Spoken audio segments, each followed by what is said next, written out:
Hey there, and welcome to this short little demonstration video about muscle contractions. I'm going to be answering 3 questions in this video. I'm going to be answering what are they, how they work, and why do they matter.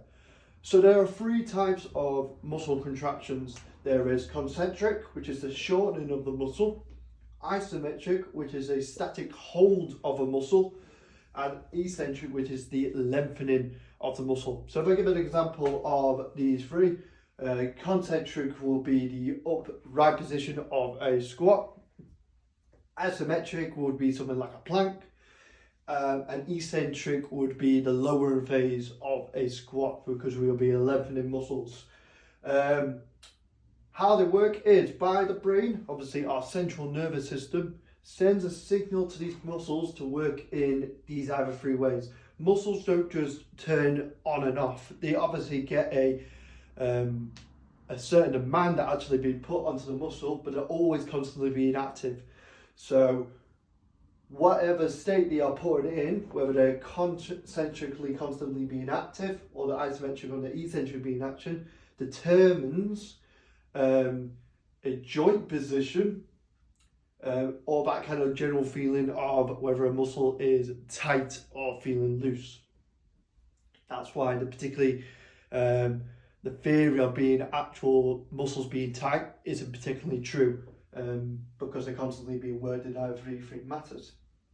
Now, why they matter is obviously another question in itself. Concentric strength massively determines into obviously performance. If we're thinking, let's say, acceleration, so we're thinking from a sprinting block, that concentric strength is going to propel us to move at a faster rate. Isometric strength, again, it's very important if we're looking for a performance aspect as well. Let's say when the foot is landing against the ground, there is a small pause before we raise our foot. This is where isometric strength is. And eccentric strength is going to be great for deceleration. So obviously when that foot is landing and that shot comes up the leg. There is a load of benefits that come especially by training these 2 muscles, and these 2 obviously affect all 3 as well. We'll start with eccentrics. Doing longer tempos on eccentric will massively benefit these 2 because 1, eccentric loading is our strongest loading capability compared to the 3. So if we're able to be stronger in a slower movement like that, we'll be stronger obviously going back up and when we are pausing. It also has a benefit to injury rates. So the stronger we are in an eccentric rate, the lower down the rate of injury.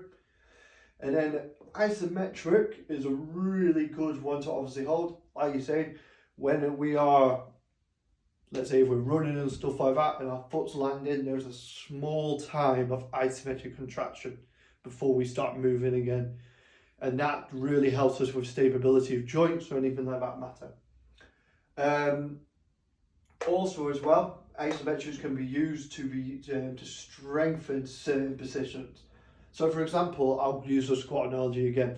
If we come down to the bottom and we're not strong in that position, for example, we can't potentially get into that position under a certain load or for some matter, we can strengthen in an isometric so we can put a hold in that position, and that is going to be able to transfer into either concentric movement or eccentric movement.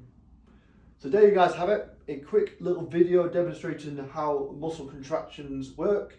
I'll see you in the next one.